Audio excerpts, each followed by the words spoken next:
Bismillahirrahmanirrahim. Assalamualaikum warahmatullahi wabarakatuh. Innal hamdalillah nahmaduhu wa nasta'inuhu wa nastaghfiruh wa na'udzu billahi min shururi anfusina wa min sayyiati a'malina.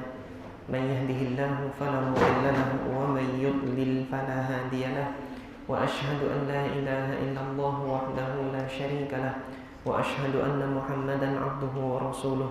Allahumma salli wa sallim wa barik ala sayyidina Muhammad wa ala alihi wa ashabihi wa man ihtada bihadihi wastanna bisunnatihi ila yaumiddin, amma ba'd. Alhamdulillah, jamaah salat maghrib Masjid Al-Azhar yang dirahmati oleh Allah Subhanahu wa taala.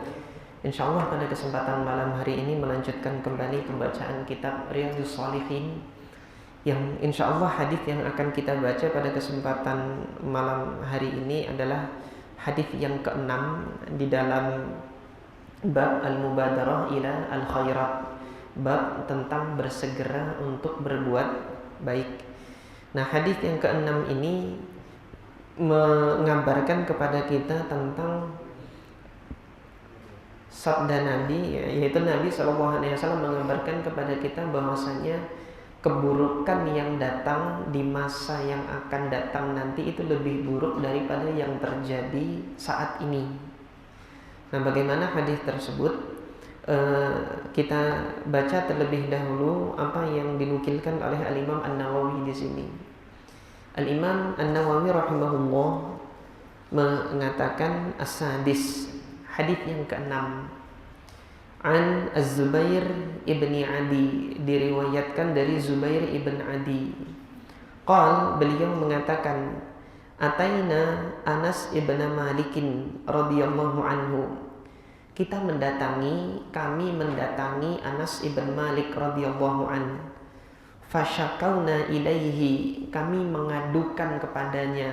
Syaka yashku itu mengadu, mengeluhkan. Ilaihi, kepadanya, yaitu kita mengeluhkan kepada Anas bin Malik, ma nalqa minal hajjaj, apa yang kami dapati dari perlakuan Hajjaj. Siapa Hajjaj ini nanti akan kami jelaskan setelah ini. Faqal, maka Anas bin Malik mengatakan, isbiru, sabarlah, bersabarlah kalian. Kata siapa? Anas bin Malik. Fa innahu la ya'ti 'alaikum zamanun, sesungguhnya tidaklah datang kepada kalian suatu zaman, suatu masa, illa walladzi ba'dahu syarrun minhu, kecuali zaman yang akan datang setelahnya nanti akan lebih buruk lagi. Jadi kalau Anda melihat yang saat ini Anda dapati itu buruk, ya, nanti yang datang setelah ini lebih buruk lagi. Maka jangan terburu-buru mengeluh dan berputus asa dari rahmat Allah dengan keburukan yang didapati saat ini, karena generasi yang akan datang nanti setelah Anda itu akan mendapati yang lebih buruk lagi. Hatta talqaw rabbakum, sampai nanti kalian mendatangi atau menemui Rabb kalian, Tuhan kalian.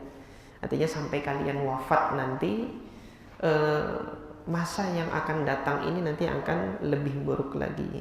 Sami'tuhu min nabiyikum, aku mendengar ini, ucapan ini aku dengar langsung, min nabiyikum, dari nabi kalian sallallahu alaihi wasallam. Al-hadits rawahul Bukhari. Hadis ini diriwayatkan oleh Al-Imam Al-Bukhari rahimahullah. Nah, jemaah sekalian yang dirahmati oleh Allah, satu persatu kita bahas hadis ini. Yang pertama adalah perawi hadis ini, yaitu Zubair ibnu Adi. Zubair ibnu Adi ini adalah seorang tabi'in yang hidup bermukim di Kufah. Kufah itu sekarang berada di Irak. Jadi jamaah sekalian kalau mau cari di Google bisa tulis di Google nanti Najaf gitu, kota Najaf atau kota Najaf gitu tulisannya. Nah, bagian dari kota Najaf itu adalah Kufah. Jadi dia dialiri sungai Eufrat di Irak itu. Dan Zubair ibnu Adi yang meriwayatkan hadis ini, tabi'in yang ada di sini, beliau adalah perawi hadis di Kufah. Jadi bermukim di Kufah dan merupakan perawi hadis di Kufah. Nanti pada akhirnya beliau menjadi qadhi atau hakim di kota Roy. Kota Roy ini di Khorasan. Saat ini wilayahnya di Iran. Jadi ke arah barat utara lagi dari Irak. Semulanya beliau di Kufah, baru kemudian beliau ke Roy ini. Dalam periwayatan hadis beliau thiqah min sighari tabi'in. Tabi'in yang sighar artinya tabi'in yang junior, muda usianya, itu dari kalangan tabi'in di Kufah. Nah, beliau mengatakan ataina Anas bin Malik, kami mendatangi Anas bin Malik. Anas bin Malik di mana? Di Basrah. Basrah itu di mana Bapak Ibu sekalian? Selatannya kota Kufah. Jadi lihat nanti di peta di negeri Irak itu ditarik ke arah selatan ke wilayah timur, dari selatan kemudian ke arah timur, atau nanti ditarik ke arah tenggara, itu akan ketemu kota Basrah, yang mana kota Basrah itu letaknya itu di pinggiran pantai, dekat dengan pantai Teluk Persia. Nah, dua kota ini adalah pusat peradaban Islam sejak masa Umar bin Khattab radhiyallahu taala anhu, di mana para ahli fikih itu berkumpul di dua kota ini untuk negeri Irak. Nah, nanti di pusat pemerintahannya di masa Khulafaur Rasyidin di Madinah, pusat peradabannya itu ada di Madinah dan Mekah. Jadi di dua kota ini, di wilayah Jazirah Arab, Mekah dan Madinah. Nanti di Irak itu Kufah dan Basrah. Nanti di wilayah Syam itu di Damaskus. Dan nanti di Mesir ini ada pusat peradaban tersendiri nanti. Dan itu pembagiannya itu semenjak masa kekhilafahan Umar bin Khattab. Karena di masa kekhilafahan Umar bin Khattab itulah terjadi pembebasan negeri-negeri yang berada di sekitar Jazirah Arab. Nah, di masanya Umar bin Khattab itu, Umar bin Khattab menyebar sahabat-sahabat untuk bermukim dan mengajarkan Islam di wilayah-wilayah yang sudah dibebaskan oleh Khalifah Umar bin Khattab ini.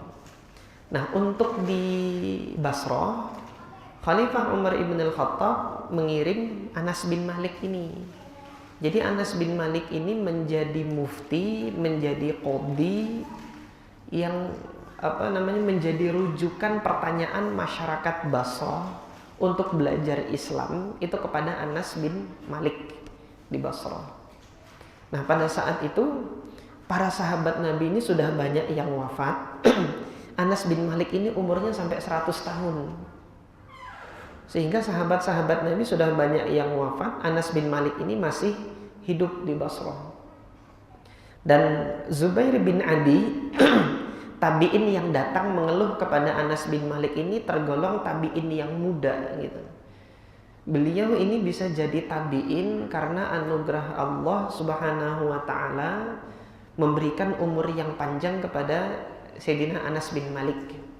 Mungkin di pengajian sebelumnya pernah saya sampaikan, Sayyidina Anas bin Malik ini kan didoakan oleh Nabi memang, Allahumma tawwil umrahu wa kathir ma'ahu. Ya Allah, panjangkan umurnya dan perbanyaklah hartanya. Jadi harta beliau itu banyak, tapi banyaknya harta beliau itu banyak pula sedekah dan infaknya. Jadi banyak harta bukan untuk dibelikan barang mewah kemudian dipamerkan di media sosialnya, enggak seperti itu. Enggak ada media sosial pada saat itu. Banyak hartanya itu setiap hari itu hampir 60 orang miskin itu diberi makan tiap hari. Dicari orang-orang miskin yang di sekitar Basrah itu, dibagikan makanan, jangan ada yang kelaparan di Basrah ini. Jadi dengan banyaknya harta beliau itu bermanfaat hartanya, dan kemudian hartanya ini juga dirasakan manfaat ini oleh orang banyak. Nah, salah satu dari tabi'in yang menyempati bertemu dengan beliau adalah Zubair bin Adi ini. Datang Zubair bin Adi mengeluhkan tentang apa yang didapati dari perlakuannya Hajjaj. Siapa Hajjaj ini? Hajjaj ini gubernurnya Kufah. Diberi kewenangan oleh pemerintah Bani Umayyah untuk menguasai wilayah Kufah, memimpin wilayah Kufah. Nah, kepemimpinannya Hajjaj bin Yusuf As-Saqafi ini tirani tangan besi. Tirani tangan besi ini penuh dengan kezaliman dan penindasan di masa itu. Jadi yang menentang kemauannya itu besok tidak bisa melihat matahari lagi, mati sudah, tebas batang lehernya. Nah, kebengisan, kezaliman dan penindasan yang dilakukan Hajjaj bin Yusuf ini oleh Imam Adz-Dzahabi itu dalam Syiar A'lam An-Nubala, beliau menuliskan biografi singkat tentang Hajjaj bin Yusuf. Nah, riwayat-riwayat kezaliman yang pernah dia lakukan selama memerintah di Irak panjang lebar sudah beliau ceritakan di dalam kitab Tarikhul Islam oleh Imam Adz-Dzahabi. Nah, sedikit yang beliau kutip tentang Hajjaj bin Yusuf ini oleh Imam Adz-Dzahabi dalam Syiar A'lam Nubala, biografi singkat saja. Jadi di awal biografinya itu Imam Adz-Dzahabi itu mengatakan ahlakahullahu fi Ramadan gitu. Ahlakahullah itu apa? Allah membinasahkannya di bulan Ramadan. Artinya apa? Mewafatkan. Tapi Imam Dzahabi menggunakan istilah yang sangat terlihat kebencian dan kemarahannya Imam Dzahabi terhadap orang ini gitu. Di akhir pernyataan Imam Dzahabi mengatakan nasubbuhu wa la nuhibbuhu wa nubghiduhu fillahi. Kami mencelanya, kami tidak mencintainya, dan kami membencinya fillah, karena Allah Azza wa Jalla. Wa dzalika min awthaqi ural iman. Nah, kebencian yang demikian ini bagian dari kekuatan iman kami. Lah kok bisa gitu loh. Ya berarti ini dosanya ini sudah banyak gitu loh orang ini.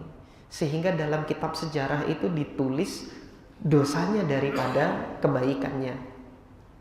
Nah, Imam Dzahabi, jadi memang Imam Dzahabi rahimahullah itu kalau Bapak Ibu sekalian pernah membaca kitabnya dalam menulis biografi para tokoh ya. Imam Dzahabi itu fair gitu loh. Fair ini adil, munsif, tengah-tengah. Kalau ada kebaikan ditulis, ada keburukan ditulis. Tapi untuk Hajjaj bin Yusuf ini seakan-akan kok kebaikan nggak ada gitu loh. Tapi tetap Imam Dzahabi menyebutkan ada kebaikan gitu loh. Kebaikannya Hajjaj bin Yusuf ini beliau mengagungkan Al-Quran, sangat menghormati Al-Quran. Bersamaan dengan apa?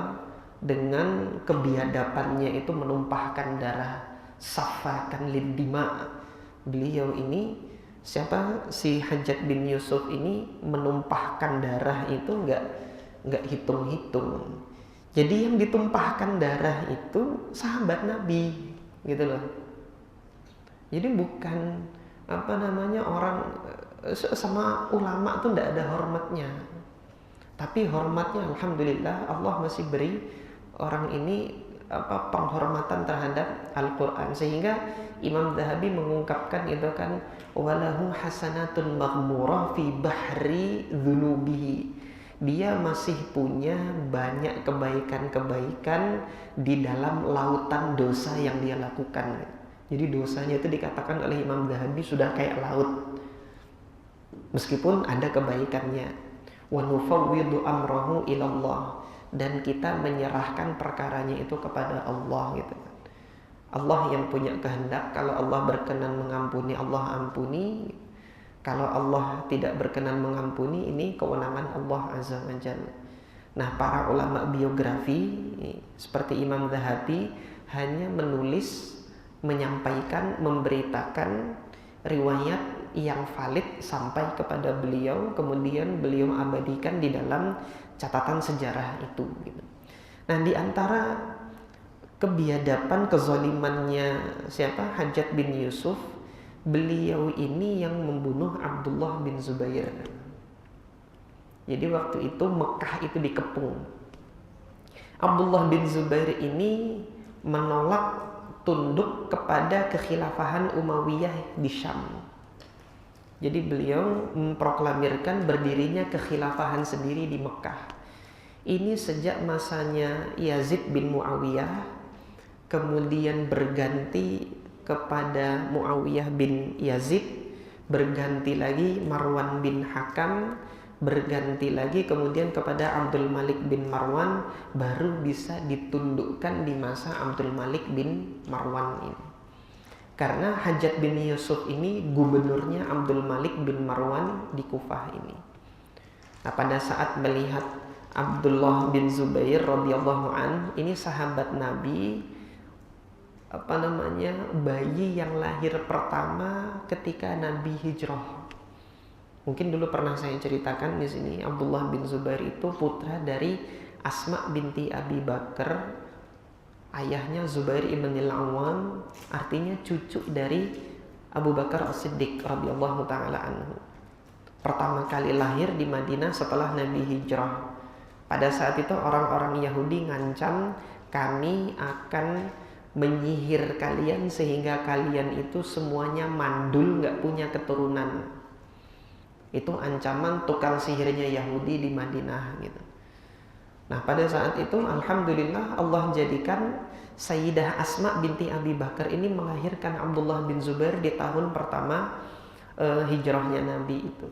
Maka penuh rasa syukur Sayyidina Abu Bakar itu mengangkat Abdullah bin Zubair ini keliling ke Madinah ini dengan bertakbir, Allahu Akbar, takbir, sebagai wujud rasa gembira, kemenangan. Tukang sihir itu nggak bisa apa-apa, hanya omon-omon saja gitu. Artinya apa namanya? Yang katanya mau menyihir jadi mandul, ini loh anak kami lahir, cucu kami lahir. Allah yang lebih besar, Allah yang lebih kuat, lebih agung daripada tipu daya sihir-sihir kalian itu. Nah, maka ini keutamaan dari sahabat Nabi Abdullah bin Zubair. Nah, beliau ini tidak menerima kekhilafahannya Yazid bin Muawiyah setelah Sayyidina Muawiyah bin Abi Sufyan itu wafat. Jadi khalifah Sayyidina Muawiyah bin Abi Sufyan ini menyerahkan kekhilafahannya itu kepada putranya sendiri. Itu banyak ulama-ulama Islam yang tidak setuju. Tetapi untuk menolak berbaiat ini tidak gitu loh. Yang menolak berbaiat adalah Abdullah bin Zubair di Makkah. Sehingga pada saat itu Abdullah bin Zubair mendirikan kekhilafahan sendiri, dan kemudian di Syam itu ada kekhilafahan sendiri di bawah kekuasaan dinasti Bani Umayyah, demikian. Nah, maka dalam catatan sejarah di sini pada saat itulah kaum muslimin ini dipimpin oleh dua kekhilafahan. Ada dualisme kekhilafahan dalam sejarah Islam itu yang pernah terjadi pasca kekhilafahan Khulafaur Rasyidin Al-Mahdiin. Nah, singkatnya di masanya Abdul Malik bin Marwan tadi diutuslah siapa? Hajjaj bin Yusuf ini karena kepercayaannya dinasti Umayyah gitu kan. Tundukkan ini Abdullah bin Zubair. Dan pada saat itu usia memang sudah tua, sudah uzur gitu. Akhirnya dengan kebengisan dan kekuasaannya itu Hajjaj mengepung kota Mekah dan kemudian menggempur kota Mekah dan sampai pada pembunuhan Abdullah ibn Zubair di Mekah. Nah, saat itu Hajjaj bin Yusuf melihat, loh kok Ka'bah sudah berubah gitu loh. Maksudnya berubah ini gimana gitu kan. Nah, ini sejarah Ka'bah lagi gitu loh. Sejarah Ka'bah lagi. Ka'bah itu yang dibangun oleh Nabi Ibrahim alaihi salatu wassalam, bentuknya itu memanjang. Jadi kalau jamaah sekalian lihat, Ka'bah yang ada sekarang itu kan ada bagian Hijr Ismail yang setengah lingkaran di luar itu ya. Itu adalah dinding Ka'bah itu yang dibangun oleh Nabi Ibrahim, dulunya menyatu dengan Ka'bah. Dan pintu Ka'bah ada dua, satu pintu masuk yang sekarang ini ada, kemudian yang di arah Hijr Ismail itu nanti ada pintu keluar. Dan Ka'bah nggak punya atap dulu ketika dibangun oleh Nabi Ibrahim sampai masa Quraisy itu. Nah, di masa Quraisy, Nabi Muhammad waktu itu usianya masih 35 tahun, belum diangkat menjadi Nabi dan Rasul, terjadi banjir besar.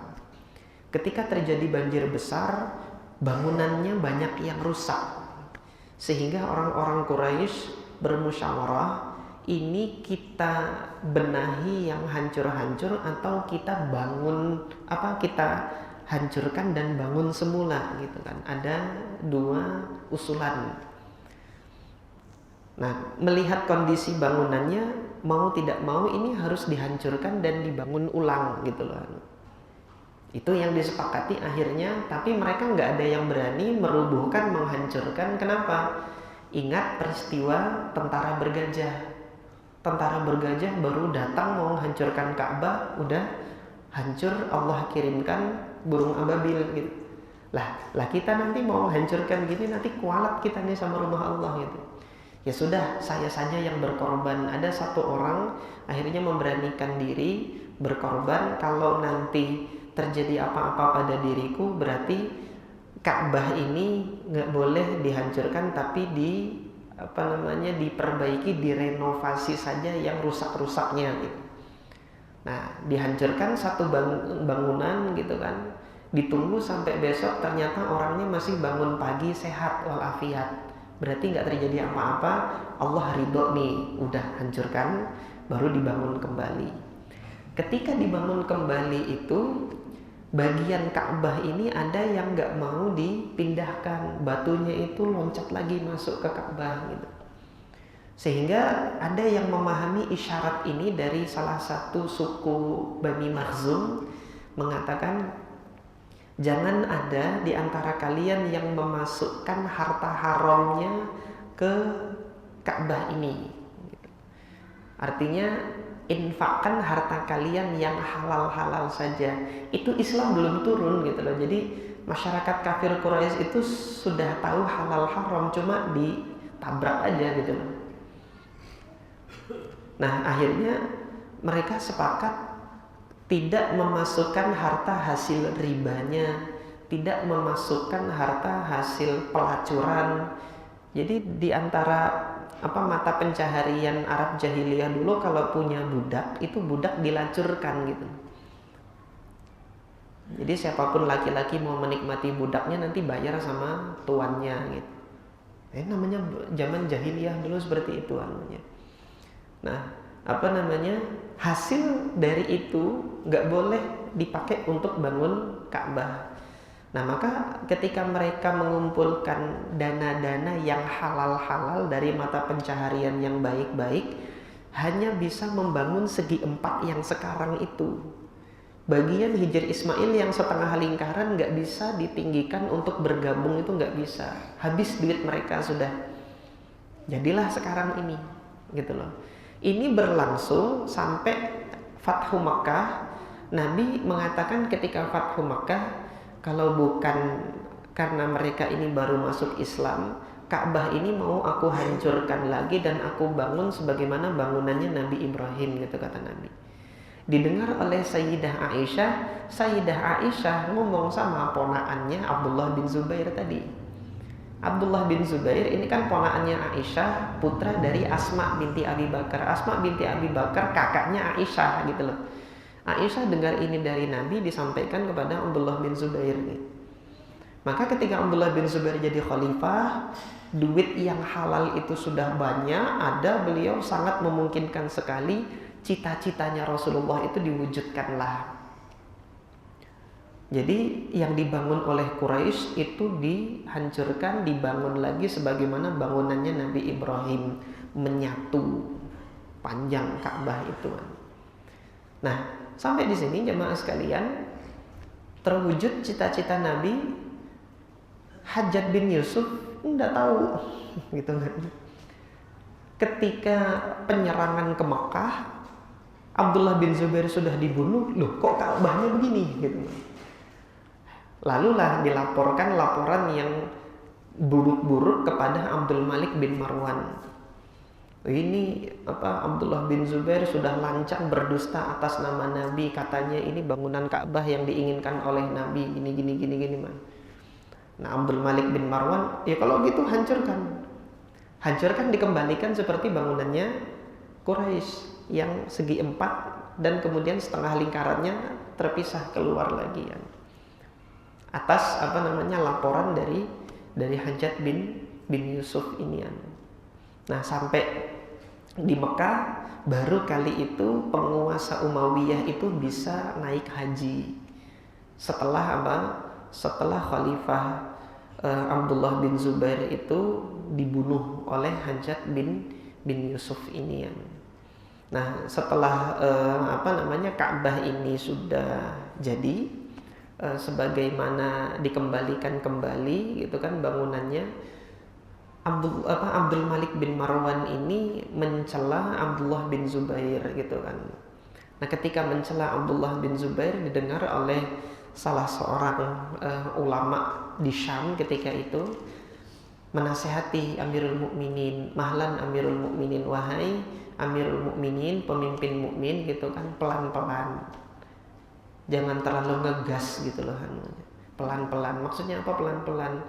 Yang dikabarkan oleh Abdullah bin Zubair itu memang benar, Rasulullah pernah mengucapkannya. Pada saat itu aku juga meriwayatkan hadits ini dari Aisyah. Lah kata Abdul Malik bin Marwan, loh kalau saya tahu gitu nggak akan saya perintahkan untuk menghancurkan ini. Tapi udah telanjur dihancurkan, dikembalikan kepada bangunannya Quraisy. Ini berlangsung sampai masa kekhilafahan Abbasiyah, di masa pemerintahan Harun ar-Rasyid. Harun ar-Rasyid minta fatwa sama Imam Malik. Wahai Abu Abdillah, wahai Imam Malik itu kan, ini mau saya kembalikan nggak? Di masanya Harun ar-Rasyid Islam kaya, banyak duit sudah, melimpah hartanya. Jadi wafatnya Harun ar-Rasyid itu meninggalkan cadangan dana bagi umat Islam itu masih banyak. Sementara pemimpin-pemimpin hari ini selesai masa jabatan meninggalkan utang. Begitu, kebalikan. Harun ar-Rasyid meninggalkan sisa saldonya banyak gitu loh. Jadi mau dipakai untuk berapa turunan lagi itu, dana pemerintah ini masih cukup untuk memakmurkan rakyatnya. Maka Harun ar-Rasyid waktu itu ya sudah, kita bangun kembali, kita udah punya duit kok ini, sebagaimana cita-citanya Nabi, kembalikan gitu. Tapi kata Imam Malik, jangan. Kenapa kok enggak? Saya khawatir, akhsha an takunal Ka'bah ul'ubatan biyadil khalifah. Saya khawatir Ka'bah ini nanti hanya jadi main-mainannya para penguasa saja. Kapan ada penguasa yang dia berilmu, mengetahui sunnah Nabi, belajar agama, taat kepada Allah, bangun sebagaimana cita-citanya Nabi. Nanti suatu ketika ada penguasa yang bodoh, jahil, tidak tahu ilmu agama, dirubuhkan lagi sebagaimana terjadi sebelumnya. Maka kewibawaan Ka'bah itu akan hilang. Sudah, biarkan saja seperti ini. Kata Imam Malik. Maka sampai sekarang nggak ada penguasa dunia yang ngutak-ngatik bangunan Ka'bah lagi, dibiarkan sebagaimana Allah takdirkan. Ka'bah itu dibangun ulang sebelum Allah mengangkat Nabi Muhammad sebagai Nabi dan Rasul. Nah, jadi demikian. Nah, dosanya siapa? Hajjaj bin Yusuf ini setelah nanti membunuh Abdullah bin Zubair, buronan-buronannya yang semula itu di Irak, yang lari bersembunyi di Mekah, ditangkap. Salah satu yang ditangkap oleh Hajjaj bin Yusuf itu adalah Sa'id ibn Jubair ini tabi'in soleh, muridnya Abdullah ibn Abbas. Dari Irak itu lari ke Mekah berlindung dari kebiadaban dan kezalimannya Hajjaj. Selamat dalam kurun waktu tertentu. Ketika sudah diserang lagi Mekah ini, ditangkaplah Sa'id ibn Jubair ini, tabi'in yang soleh ini, dibawa ke Kufah untuk dieksekusi. Nah, di dalam doanya Sa'id ibn Jubair rahimahullahu ta'ala, beliau berdoa kepada Allah, jadikanlah ya Allah, aku adalah orang terakhir yang dizolimi oleh penguasa ini, yaitu Hajjaj. Maka Allah kabulkan. Setelah Sa'id bin Jubair dipenggal di Kufah, Hajjaj bin Yusuf ini jadi kayak orang gila, ngeranyong kemana-mana, terus ngigau, ngomong gak jelas gitu kan. Mali wali Sa'id bin Jubair, kenapa kok saya harus berurusan dengan Sa'id bin Jubair ini? Tahu-tahu kayak melihat halusinasi ketakutan gitu kan. Selama 30 hari tersiksa jiwanya itu. Orang-orang gak ada yang tahu gitu kan, kenapa kok begini, jadi kayak orang gila, khabithan nafsi gitu kan. Sampai kemudian Allah sebagaimana disampaikan Imam Dhahabi tadi, ahlakahullah, Allah binasahkan dia tepat di bulan Ramadan. Hajjaj bin Yusuf Ats-Tsaqafi ini cerita tentang Hajjaj ibn Yusuf Ats-Tsaqafi, pemimpin yang dikenal dengan kezaliman dan kebiadabannya yang tercatat dalam sejarah Islam ini. Nah, ketika perihal ini dilaporkan kepada Anas bin Malik, Sayyidina Anas bin Malik mengatakan, isbiru, sabar, bersabarlah atas kezaliman yang terjadi di sana. Fa innahu la ya'ti 'alaikum zamanun, karena tidak ada zaman yang datang setelah kalian itu, illa walladzi ba'dahu syarrun minhu, kecuali yang datang setelahnya nanti akan lebih buruk lagi datang. Ada keburukan yang lebih parah lagi nanti datang. Nah, maka kita lihat dalam sejarah Islam ini, keburukan-keburukan yang datang setelah kezalimannya Hajjaj itu lebih parah. Penumpasan, pembantaian di Baghdad oleh tentara Mongol itu lebih tidak manusiawi lagi. Sekarang yang terjadi pada saudara-saudara kita di Gaza ini juga lebih buruk lagi daripada yang terjadi yang dilakukan oleh Hajjaj bin Yusuf ini. Dengan kezalimannya demikian, Hajjaj bin Yusuf masih mengagungkan Al-Quran, menghormati Al-Quran. Hari ini penguasa-penguasa zalim itu, saya nggak tahu apakah dia mengagungkan Al-Quran atau tidak. Allah Ta'ala a'lam. Allah yang lebih mengetahuinya. Dahulu fitnah yang terjadi, maksiat itu didatangi. Jadi ada tempat khusus maksiat. Kalau mau bermaksiat, datang ke tempat penjualan khamr. Sekarang maksiat itu bisa datang ke kamar. Mau beli khamr lewat online gitu aja, diantarin sama kurir. Mau berzina, dulu mendatangi pelacur. Sekarang waliyadzubillah, dari kamar sendiri itu bisa bermaksiat, waliyadzubillah. Zaman ini lebih parah daripada zaman yang dahulu. Fitnahnya itu bukan hanya fitnah kesengsaraan, kesusahan, musibah saja, tapi kemudahan untuk bermaksiat gitu. Fasilitas ini seolah dimudahkan untuk bermaksiat kepada Allah Azza wa Jalla. Sementara itu kemudian hati ini semakin sulit untuk beribadah dan taat. Berat kaki ini menuju ke masjid Allah gitu kan. Berat tangan ini untuk ngambil mushaf membaca Al-Quran, itu berat sekali gitu. Di satu sisi nanti dimudahkan untuk membuka internet, kemudian mengakses situs-situs yang mengundang kemurkaan Allah Azza wa Jalla. Itu lebih mudah daripada kemudian mengambil mushaf Al-Quran untuk membacanya. Kita mengharapkan ridho Allah Subhanahu wa taala, Sehingga yang terjadi di zaman ini lebih apa? Lebih buruk lagi daripada yang terjadi dahulu. Waliyadzubillah. Maka maksud dari diletakkannya hadis ini di dalam bab ini apa, jamaah sekalian yang dirahmati oleh Allah? Melihat keburukan yang kita saksikan hari ini, itu nanti ada keburukan lagi yang lebih buruk. Seburuk-buruknya keburukan yang kita dapati hari ini, hendaknya kita maksimalkan diri untuk menyegerakan berbuat baik, berbuat taat kepada Allah sebelum nanti masa kita lebih disusahkan lagi untuk berbuat baik. Nah, di hadis setelahnya, hadis yang ketujuh, Nabi mengabarkan ada fitnah-fitnah nanti yang menyibukkan diri kita sehingga kita nggak sempat untuk berbuat baik. Ini di hadis yang ketujuh. Mari kita baca. Nabi Al-Imam An-Nawawi rahimahullah menyampaikan as-sabi', hadis yang ketujuh. An Abi Hurairah, dari Abi Hurairah radhiyallahu anhu, anna Rasulullah sallallahu alaihi wasallam qala, Rasulullah sallallahu alaihi wasallam bersabda, badiru bil a'mali sab'an, segerakanlah melakukan amal soleh itu mendahului 7 perkara ini. Sebelum datang 7 perkara ini, segerakan untuk beramal.